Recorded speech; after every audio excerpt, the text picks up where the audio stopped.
Oke, hari ini kita akan bahas tentang konsep turunan dalam bentuk limit. Jadi di sini misalkan saya punya koordinat kartesiun sumbu x dan ini sumbu y. Dan misalkan saya punya kurva, di sini kurva fx secara umum, dan di titik sini saya sebut saja titik P, saya hubungkan dengan sumbu x, maka di titik sini saya sebut x, dan titik Q di sini saya hubungkan lagi dengan sumbu x, maka di sini karena di sini adalah x, maka di sini adalah x tambah h, x tambah sesuatu ya, sesuatu itu adalah h.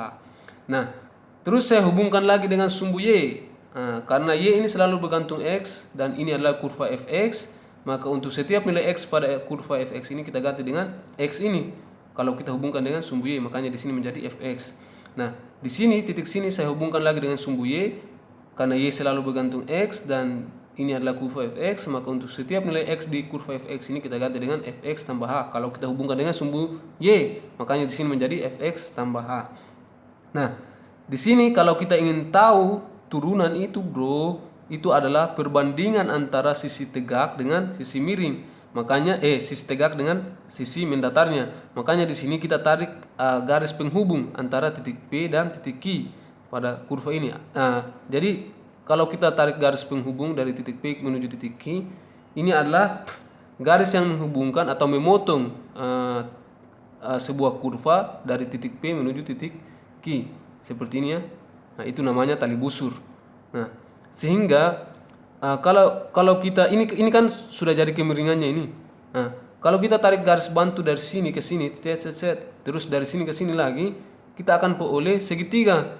Nah, yang namanya kemiringan ini adalah perbandingan antara delta F dengan delta X. Kemiringannya kita tulis F adsen X sama dengan delta F dibagi delta X. Tapi nanti delta X-nya ini menuju 0. Seperti itu.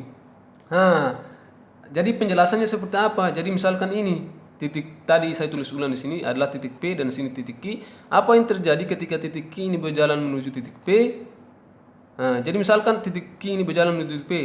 Jadi misal titik Q-nya di sini, kita tarik garis ke sumbu X, hanya itu bukan lagi sampai di sini, ya bukan lagi sampai sini, tapi sudah di sini batasnya.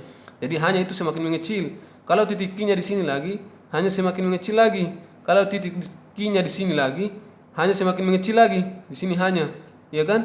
Nah, sampai suatu saat titik Q ini berada tepat di titik P, garisnya yang memotong tadi itu bukan lagi memotong, tetapi dia sudah menyinggung. Makanya turunan itu adalah gradien dari garis singgung. Sehingga kita tulis dalam bentuk limit f adsen x itu sama dengan limit delta x menuju 0 atau h menuju 0, delta f dibagi dengan delta x. Delta f itu adalah sisi tegaknya ini, delta x adalah sisi mendatarnya. Nah, iya ya. Nah, sekarang sehingga kita peroleh f adsen x sama dengan limit. Karena delta x tidak lain adalah h, maka saya bisa ganti delta x menjadi h. Limit h menuju 0. Ini adalah panjangnya ini berapa delta f? Panjangnya delta f itu adalah fx tambah h dikurang fx. Iya kan? Jadi misalkan saya punya kurva seperti ini. Ini 2, ini 4. Ya. Kalau kita ingin tahu panjangnya ini adalah 4 kurang 2 sama dengan 2 kan? Panjangnya ini adalah 2. Nah, sehingga delta f di sini berapa? Yaitu adalah fx tambah h dikurang fx. Makanya di sini kita peroleh delta f itu adalah fx tambah h dikurang fx dibagi dengan delta x. Delta x itu adalah x tambah h dikurang x yang tidak lain adalah h. Oke? Nah, inilah bentuk turunan dalam konsep limit. Oke?